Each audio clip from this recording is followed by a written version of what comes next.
Hey, I'm going to teach you how to make a really cool appetizer. It's called garlic shrimp. It's really easy to do and it's a great last minute appetizer you can put out for your friends. So you just want to get your pan heated up. So I'm going to get it heated up to about medium-high heat. I want to have a nice heat so that I cook the shrimp quickly because shrimp takes no time to cook. And of course we need garlic for this. So let's get to our garlic. So you just want to smash your clove first and that flattens it. That makes it really easy to mince so that your garlic clove isn't bouncing around on your cutting board. And it doesn't have to be too fine. The finer the garlic is cut, the more flavor you're gonna have. If you wanna just do garlic slices, we're gonna have a little less garlic flavor. So we'll get that minced. All right, now we need to get some butter into our pan. You could use olive oil if you want, but I really like the richness of butter. And shrimp and butter go really well together. So let's get that in there. You just want that to melt, become all bubbly. So we'll get this up a little bit higher. Now we need to flavor this butter, so let's add some chili flakes. I find 1/4 teaspoon is the perfect amount of chili flakes to add to a pasta sauce or this dish. The chili flakes isn't gonna make the recipe spicy, but it is gonna enliven your taste buds and sort of add a warmth. So we just wanna melt the chili flakes in there. And you can see the chili flakes are starting to add color to the butter. That's what we want. This is the sauce. This is what's gonna coat our shrimp. Make sure this is spread all over the pan.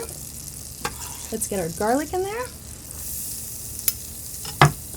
And garlic needs about 30 seconds to a minute to cook. If you brown it, it'll start to go bitter, so keep an eye on it. Let's check out our shrimp. So I'm using a 16 to 20 count shrimp, which means there's 16 to 20 shrimps per pound. So it's a bit bigger of a shrimp. You can see right here, so it's a nice size for an appetizer.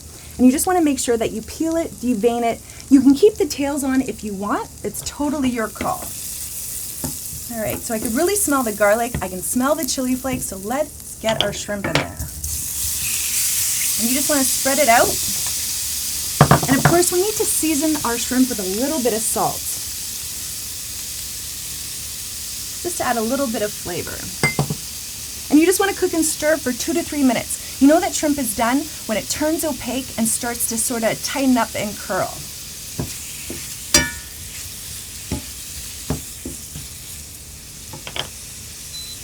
All right, we need a little bit of parsley for this dish. Parsley is going to add a little bit of freshness. Remember at the beginning of this recipe, we added some butter. Well, butter is rich and we need something to cut through that richness. So a great way to do that is to add some fresh herbs. This is that sort of final flavor that you're going to taste, that freshness. I'm using curly leaf, but if you want, you could use flat leaf parsley. It's totally your call. Now it is a bit of a delicate herb, so you can't add it in at the beginning of the cooking process. If not, you'll lose all that flavor. It's something that you definitely want to add at the end. All right, so you can see our shrimp is pretty much cooked. So I'm going to take it off the heat, and all we're going to do is we're going to add the parsley in. It's going to add some nice green color. Give it a stir. I just want to make sure it coats. And then let's plate our shrimp. And you just want to put this in a nice pretty plate. Make sure you get all that garlic and that lovely chili flake. And also, because it does have that rich flavor, you definitely want to serve it with a little bit of lemon juice. Now, lemon juice, the flavor will dissipate if it's cooked too long, so you want to add it in right at the end.